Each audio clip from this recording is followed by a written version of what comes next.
សួស្តីអ្នកទាំងអស់គ្នាថ្ងៃនេះខ្ញុំមកប្រាប់អ្នកទាំងអស់គ្នាអំពីរបៀបចូលឈ្មោះនិងរបៀបដាក់ប្រាក់នៅលើ website បង SMM ជាដំបូងអ្នកទាំងអស់គ្នាចូលមកកាន់ Chrome យើងមកបន្ទាប់មកអ្នកទាំងអស់គ្នាសើចឈ្មោះ website របស់យើងដែលមានឈ្មោះថា pongsmm.com នៅពេលចេញបែបនេះហើយសូមអ្នកទាំងអស់គ្នាក្រឡេកមកកន្លែងនេះមកសូមអ្នកទាំងអស់គ្នាយកពាក្យថា sign up នឹងមុខអ្នកទាំងអស់គ្នាចុចលើនឹងមុខបន្ទាប់ពីចុច sign up ហើយចេញបែបនេះសូមអ្នកទាំងអស់គ្នាក្រឡេកមកកន្លែងនេះមកកន្លែង username នេះគឺមានន័យថាយើងត្រូវវាបញ្ចូលឈ្មោះចូលអ្នកទាំងអស់គ្នាសូមអ្នកទាំងអស់គ្នាវាបញ្ចូលឈ្មោះរបស់អ្នកទាំងអស់គ្នាមកឥឡូវខ្ញុំសូមធ្វើការវាបញ្ចូលឈ្មោះសិនអ្នកទាំងអស់គ្នាបន្ទាប់មកកន្លែង email នេះសូមអ្នកទាំងអស់គ្នាវាបញ្ចូល Gmail របស់អ្នកទាំងអស់គ្នាចូល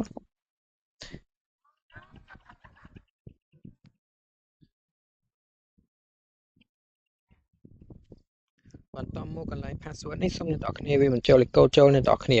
ខ្ញុំសូមបញ្ជាក់អ្នកទាំងអស់គ្នាផងដែរថាលេខកូដយ៉ាងតិចគឺ8ខ្ទង់ឡើងអ្នកទាំងអស់គ្នាហើយលេខកូដគឺមិនអាចដូចឈ្មោះទេអ្នកទាំងអស់គ្នាកន្លែង username នេះគឺយើងត្រូវដាក់ឲ្យខុសនឹងអ្នកទាំងអស់គ្នាឥឡូវខ្ញុំសូមធ្វើការដាក់លេខកូដសិនអ្នកទាំងអស់គ្នាបន្ទាប់មកកន្លែង confirm password នេះគឺយើងវាបញ្ចូលលេខកូដម្ដងទៀតអ្នកទាំងអស់គ្នាបន្ទាប់មកសូមអ្នកទាំងអស់គ្នាចុចលើកន្លែង form នេះមកអ្នកទាំងអស់គ្នាបន្ទាប់ពីចុចបែបហ្នឹងហើយសូមអ្នកទាំងអស់គ្នាចុចលើ sign up ទៀតមក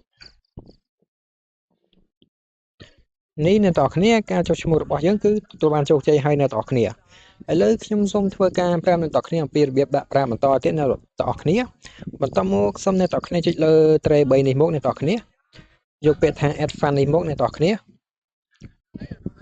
អ្នកទាំងអស់គ្នាគឺជាចំនួនទឹកប្រាក់ដែលអ្នកទាំងអស់គ្នាចង់ធ្វើការដាក់បញ្ចូលអ្នកទាំងអស់គ្នាខ្ញុំសូមបញ្ជាក់អ្នកទាំងអស់គ្នាផងថាចំនួនយ៉ាងតិចគឺ50 សេនឡើងអ្នកទាំងអស់គ្នាឥឡូវខ្ញុំសូមធ្វើការដាក់50 សេនចុះអ្នកទាំងអស់គ្នាចុចលើ50 សេនហ្នឹងមកនេះអ្នកទាំងអស់គ្នាបន្ទាប់មកចេញបែបនេះហើយសូមអ្នកទាំងអស់គ្នា screenshot QR នឹងតុកមកអ្នកទាំងអស់គ្នាបន្ទាប់ពី screenshot QR ហើយសូមអ្នកទាំងអស់គ្នាត្រឡប់ចូលទៅកាន់ធនាគាររបស់អ្នកទាំងអស់គ្នា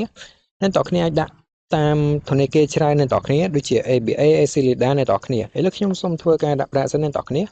ឡូវខ្ញុំសូមជ្រើសរើសយកធនាគារ Acilida ចុះអ្នកទាំងអស់គ្នាចូលមក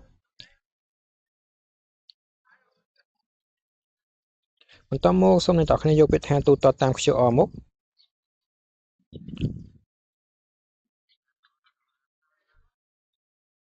upload QR ដែលបាន screenshot អំបីមិញមកអ្នកទាំងអស់គ្នា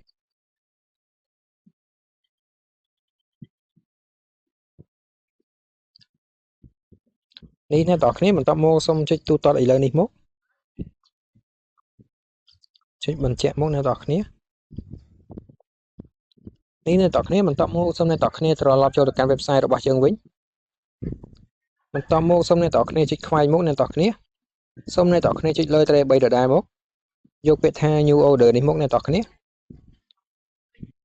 នេះអ្នកទាំងអស់គ្នាគឺទឹកប្រាក់យើងដាក់អំបញ្ញមិញគឺទទួលបានជោគជ័យហើយអ្នកទាំងអស់គ្នាចំនួន50 សេនអ្នកទាំងអស់គ្នាប្រសិនបើអ្នកទាំងអស់គ្នាចង់ទិញសេវាកម្មផ្សេងសូមអ្នកទាំងអស់គ្នាជ្រើសរើសសេវាកម្មមួយណាដែលអ្នកទាំងអស់គ្នាពេញចិត្តអ្នកទាំងអស់គ្នាសេវាកម្មគឺមានច្រើនអ្នកទាំងអស់គ្នាដូចជា Facebook YouTube អ្នកទាំងអស់គ្នាសូមអរគុណអ្នកទាំងអស់គ្នាសម្រាប់ការទស្សនាវីដេអូមួយនេះ